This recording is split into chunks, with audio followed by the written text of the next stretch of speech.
नमस्कार,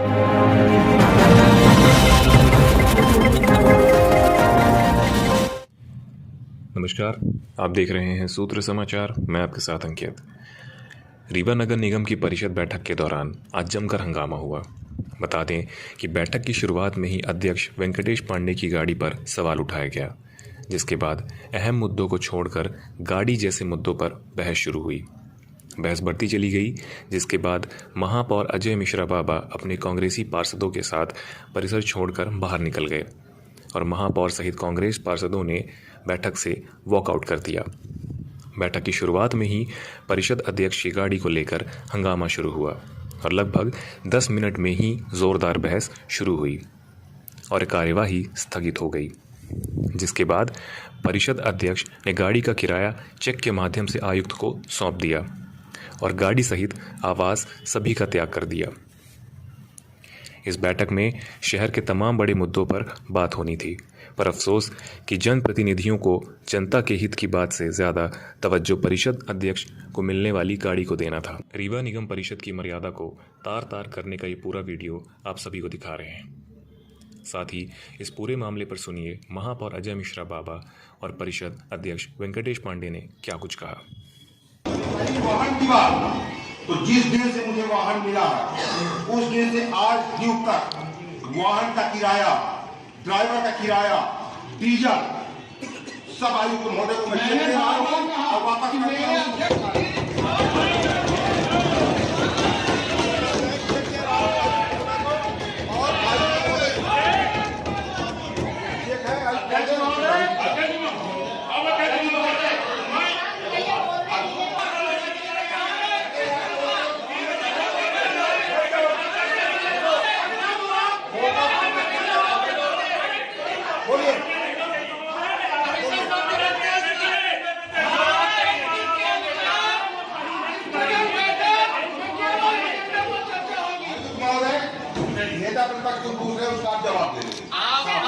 अध्यक्ष साबित हो गए।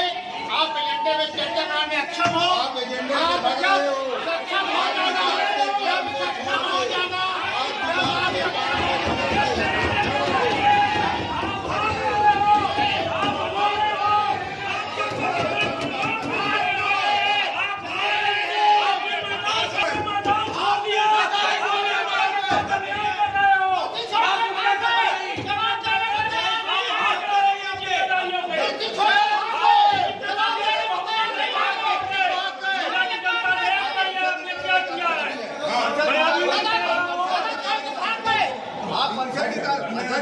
परिषद की कार्रवाई जारी रखी शहर के विकास के लिए शहर से दाव करने जा रहे हैं। उनका क्या है, किसी को विकास नहीं परंतु किस बात का है जो एजेंडा लेकर के आते वो खुद परिषद को छोड़ रहे हैं। नगर निगम अध्यक्ष ने ये कहा कि खुद एजेंडा लाकर महापौर पार्षद साथियों के साथ अपने बैठक छोड़कर भाग गए। भगोड़ा महापौर कहा। मैं तो आपके माध्यम से रीवा की जनता को बताना चाहता हूं कि भारतीय जनता पार्टी ने जिसे नगर निगम का अध्यक्ष बनाया है वो अक्षम अध्यक्षों की श्रेणी में आते। इतना अक्षम अध्यक्ष कभी हुआ ही नहीं नगर निगम के इतिहास में।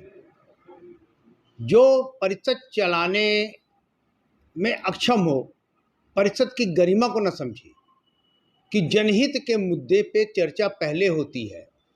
नगर निगम पालिका अधिनियम 1956 की धारा 31 में स्पष्ट प्रावधान है कि स्थगित सम्मेलन में अवशिष्ट कामकाज के अतिरिक्त कोई भी कामकाज नहीं किया जाएगा।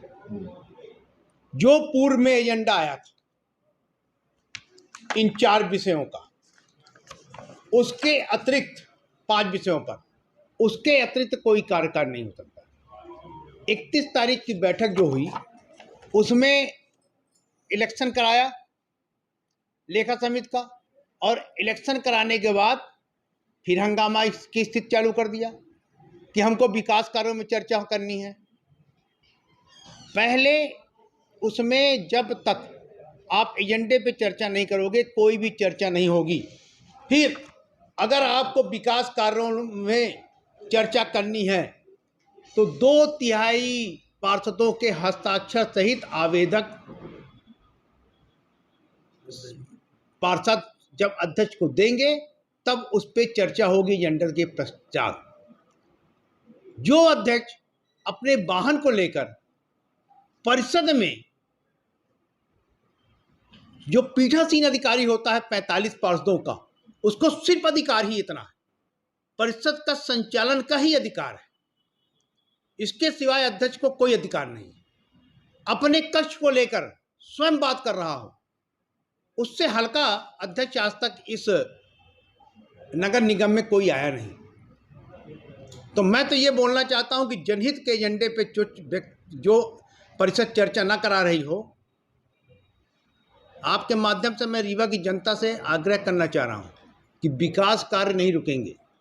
5 करोड़ तक के अधिकार MIC के पास सुरक्षित हैं। किसी वार्ड में एक निविदा 30-35 लाख से 70-80 लाख 1 करोड़ तक की निकलती है। 2 करोड़ तक के फाइनेंशियल अधिकार महापौर को हैं, 5 करोड़ तक के MIC को हैं। वो तो हम सब कराएंगे। मेन मुद्दा था कि जो हमारे 8 करोड़ रुपए की रेवेन्यू आनी है, हमने 18/10/2012 को एजेंडा जारी कराया, कमिश्नर ने किया। 20/9/2022 को हम लोगों ने MIC में पास कर दिया कि अचल संपत्ति इतनी है, भूखंड है, फिर जिन लोगों ने मकान ले रखे हैं उनके लीज का रिन्यूअल है। आप जनता के किसी भी काम को करना नहीं चाहते हो, आप भूमि पूजन में पड़े हो। नगर निगम एक्ट में अध्यक्ष को कोई अधिकार नहीं है सिवाय परिषद के संचालन के। ना उनको गाड़ी का अधिकार है, ना किसी का अधिकार है। ये व्यवहारिकता थी जो परंपरा चली आ रही है, उस परंपरा को ब्रेक करना चाहते हैं हमारे सम्मानित MIC सदस्य। वो कह रहे हैं कि जनता के ऊपर इतना टैक्स लगा दिया गया है। 4 अप्रैल को जब प्रशासक नियुक्त थे तब जनता के ऊपर टैक्स लगाया गया, और रीवा के विधायक और सांसद उस समय मॉनिटरिंग में थे। जब परिषद के गठन हो गया, नई बॉडी आ गई, तो उनका आधिपत्य वहां से सांसद विधायक का खत्म हो गया। तो आपने जनता के ऊपर दुगना टैक्स लगा दिया। इसके बाद इलेक्शन हुए, आप अपना वाहन छोड़ो, खर्चा बचाओ, जनता का टैक्स कम करो। ये सब मुद्दे नहीं हैं। मुद्दे क्या हैं? मुद्दे गाड़ी है, मुद्दा चैम्बर है। आपको कक्ष की आवश्यकता नहीं है, आप जनप्रतिनिधि नहीं हो, आप एक पार्षद हो। अपने घर में आप कार्य का निर्धारण करिए। नहीं, उनका कहना है कि मैं नगर निगम अध्यक्ष हूं और मुझसे मिलने तमाम लोग आते हैं, विकलांग आते हैं, मुझे नीचे कक्ष दिया जाए, इसमें क्यों आपत्ति है नगर निगम महापौर को या तमाम लोगों को? कोई आपत्ति किसी को नहीं है। किसी भी प्रीमाइसिस में किसी व्यक्ति को 2 कक्ष का प्रावधान नहीं है। परिषद अध्यक्ष को जो कक्ष दिया जाता है वो परिषद के परिपालन के लिए दिया जाता है, आम जनता से मिलने के लिए। वो एक सामान्य पार्षद हैं, वो अपने घर में जिस तरह से हमारे 45 पार्षद होते हैं उसी तरह एक पार्षद हैं। ऐसे तो कल हर पार्षद मांगने लगेगा कक्ष कि मैं पार्षद हूं, मेरे से मिलने जनता आती है यहाँ पर। तो ऐसी स्थितियां उत्पन्न जानबूझ के की जा रही हैं, क्योंकि भारतीय जनता पार्टी के जो वर्तमान विधायक हैं उनसे ये रिमोट ऑपरेट हो रहे हैं और उनकी जमीन खिसक चुकी। जनता ने उनको सिरे से नकार दिया है। 8वां विधानसभा लोकसभा सब हारने की स्थिति में आ गई है। कांग्रेस पार्टी महंगाई या बेरोजगारी के मुद्दे को लेकर भारत जोड़ो यात्रा कर रही है। इससे घबराहट में ये सारी स्थितियां उत्पन्न हो रही हैं। उसका हम लोगों पर कोई फर्क नहीं पड़ रहा। हम जनता की सेवा पूर्व की भांति करते रहेंगे। ये हम आपके माध्यम से रीवा की जनता से अपील कर रहे हैं। एक आखिरी सवाल कि जो वाहन का मुद्दा है उस पर उन्होंने कहा कि जिस समय नया वाहन खरीदा गया उस समय भी पार्षद थे जो अभी महापौर हैं, आपको लेके कहा नया वाहन लिया गया अध्यक्ष थे यदुनाथ तिवारी जी उनके लिए। उसके बाद 15 साल ये सारी चीजें चल रही थी, नेता प्रतिपक्ष थे सदन में, इस मुद्दे को क्यों नहीं उठाया? आज कैसे आया? और एक पत्र का भी जिक्र कर रहे हैं कि ये पत्र है जिसमें तमाम भत्ते की बात लिखी हुई है। मैं आपको वो पत्र की कॉपी भी दे देता हूँ जिसमें लिखा गया है कि अगर नगर निगम में वाहन होगा तो अध्यक्ष को दिया जाएगा। नहीं, 3 महापौर पार्षद साथियों के साथ बाइकआउट कर गए, एजेंडे पे बात नहीं हो रही थी, उनका कहना है। देखिए, परिषद की जब बैठक आज के लिए बुलाई गई थी, स्थगित बैठक थी। आप लोगों के समाचार माध्यम से, प्रिंट मीडिया के माध्यम से 2-4 दिनों से मुझे भी जानकारी मिल रही थी कि अध्यक्ष के वाहन को लेकर के प्रश्न चिन्ह महापौर के MIC के सदस्य द्वारा उठाया गया था। फिर आज के समाचार पत्र दैनिक जागरण से भी मैंने जब सुना कि मेरे कार्यालय में जो मेरा कक्ष है उसको लेकर के सवाल उठाए गए। परिषद का अध्यक्ष एक बहुत ही जिम्मेदार पद होता है। जब परिषद अध्यक्ष के ऊपर ही आरोप हों तो परिषद अध्यक्ष अच्छे से सदन की कार्यवाही नहीं कर सकता। इसलिए परिषद चालू होने से पहले ही मैंने अपनी बातें रखी कि मुझे अगर वाहन दिया गया है तो किस नियम से दिया गया है। पहले भी दिया जाता था, जिसमें 3 बार आज के जो वर्तमान महापौर जी हैं वो यदुनाथ तिवारी जी के साथ भी पार्षद थे, उसके बाद वो रिपुदमन सिंह जी के साथ भी पार्षद थे, उसके बाद वो सतीश सोनी जी के साथ भी पार्षद थे। 1999 में पहली जब परिषद यदुनाथ तिवारी जी स्पीकर बने थे, 2000 में वो उनके लिए एक वाहन खरीदा गया था और अध्यक्ष के लिए नोटशीट चलाई गई थी। तब ये कहाँ थे?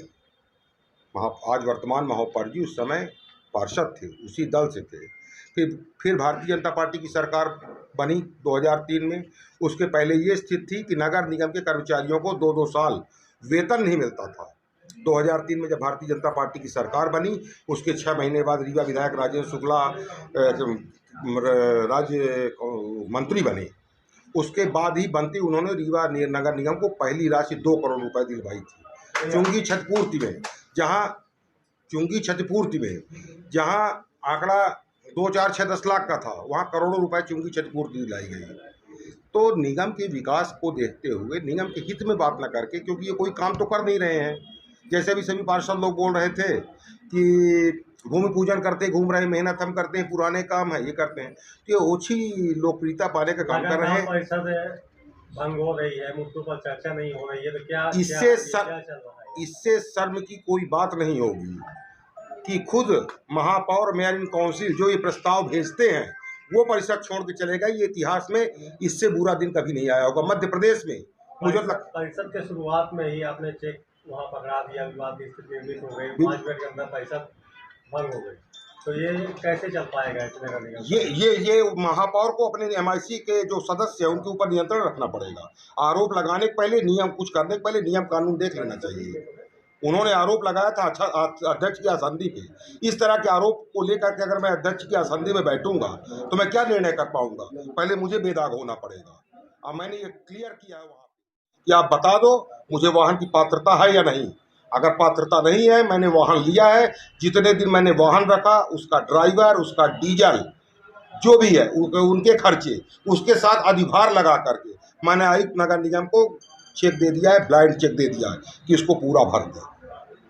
फिर आया है हमारे कक्ष को लेकर सवाल उठाते हैं कि अध्यक्ष 2-2 कक्ष लेके बैठे हैं। मैं जनप्रतिनिधि हूँ, मैं एयर कंडीशन की हवा खाने ऊपर के इस कमरे में नहीं आया हूँ। मुझसे जनता आती है मिलने, नेत्रहीन आते हैं, विकलांग रहते हैं, शिथिलांग रहते हैं, वो ऊपर सीढ़ी नहीं चढ़ सकते हैं। ये परिषद भवन है, नगर निगम नहीं है।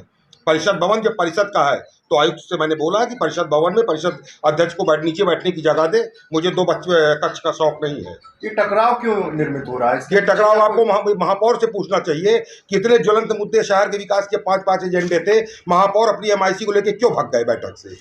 ये महापौर से आपको जवाब पूछना पड़ेगा। महापौर ने असक्षम बताया है आपको, इस्तीफे की मांग कर रहे हैं। इससे दुख की बात क्या होगी कि जो महापौर चलती परिषद में अपने लाए हुए एजेंडों को छोड़ के भाग जाए और अध्यक्ष और दूसरे दल को अक्षम कहे, इससे शर्मनाक इस महापौर के लिए कोई स्थिति नहीं हो सकती। जब परिषद के मुखिया पर ही विवाद की स्थिति निर्मित हो जाए तो इसको कैसे सुलझाएंगे? इसीलिए परिषद के मुखिया के नाते मैं स्पष्टीकरण चाहता था, और एक मामले में भी आयुक्त ने स्पष्टीकरण दे भी दिया है वाहन के मामले में, परंतु उसके बावजूद भी उनको विश्वास नहीं होगा क्योंकि वो वॉकआउट करके भाग गए। परिषद अध्यक्ष इस पर क्या कार्रवाई करेंगे? परिषद नियम कानून से चलती है, जो नियम कानून में वो होगा। अगर मुझे वाहन दिया गया था, गलत था, तो उसको मैं किसी कर्मचारी अधिकारी को नहीं करूंगा ना, आयुक्त के ऊपर मेरा कोई आरोप है। वो जो परिपाटी आ रही थी उन्होंने उस हिसाब से दे दिया, पर अगर नियम विरुद्ध था तो मैंने उनको उस धनराशि को देने के लिए अपना ब्लैंक चेक दे दिया है। ये राजनीतिक टकराव है क्या? क्योंकि महापौर का कहना है कि हम जमीन में जाके भूमि पूजन कर रहे हैं, विकास कार्यों को देख रहे हैं, यहाँ इस तरह के टकराव की स्थिति है, जनता के जो मुद्दे हैं वो पीछे हो जाएंगे ऐसे? जनता की अगर हित की वो बात करते हैं तो आज इतने ज्वलंत मुद्दों को जब परिषद में लेके आए थे, उनको भागना नहीं चाहिए था। इससे उनके ऊपर प्रश्न चिन्ह खड़ा होता है। इतिहास में पहली बार महापौर अपनी पूरी MIC सदस्यों को लेकर भाग गया। ये मुझे तो लगता है कि देश के इतिहास में पहला भगोड़ा महापौर होगा जो शहर के ज्वलंत मुद्दों को छोड़ करके और राजनीतिक लाभ लेने के लिए कोई कांग्रेस की यात्रा उतर चल रही, केवल वहां जाने के लिए शहर के विकास की चिंता न करते हुए महापौर अपनी MIC को लेकर भाग गए।